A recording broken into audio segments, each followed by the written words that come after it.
സംക്രാന്തിയുടെ അന്ന് എൻ്റെ ഫ്രണ്ട് മധു എനിക്ക് വേണ്ടിയിട്ട് സ്പെഷ്യൽ സംക്രാന്തി പൊങ്കലും കാരാപ്പൊങ്കലും സ്വീറ്റ് പൊങ്കലും ഒക്കെ ആയിട്ട് വന്നു കേട്ടോ. ആളൊരു നല്ല അടിപൊളി ബ്യൂട്ടീഷ്യനാണ്.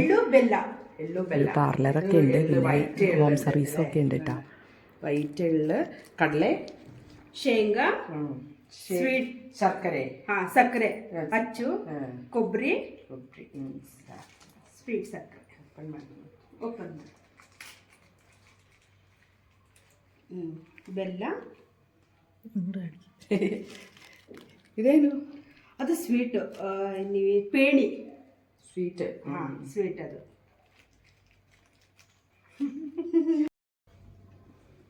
ഇതെല്ലാം ഇന്നത്തെ സ്പെഷ്യലാട്ടോ, സംക്രാന്തി സ്പെഷ്യൽ. ഇത് സ്വീറ്റ് പൊങ്കൽ, ഇത് കാരാ പൊങ്കൽ. ಬೇಳೆ ಅಲ್ಲ, ಇದಕ್ಕೆ ಬೇಳೆ.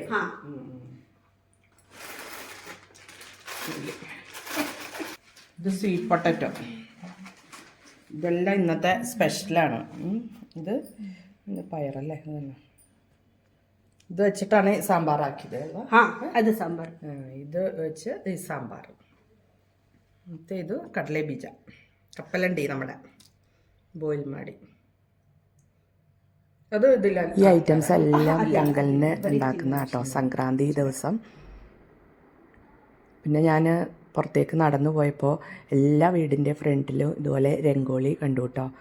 ഇന്ന് സ്പെഷ്യൽ ഡേ അല്ലേ, സംക്രാന്തി ഡേ അല്ലേ. അപ്പോൾ എല്ലാ വീട്ടിലും നല്ല അടിപൊളിയായിട്ട് രംഗോളിയും പിന്നെ ഇതുപോലെ പൂവച്ചൊക്കെയുള്ള അലങ്കാരങ്ങൾ ഉണ്ടായിരുന്നു.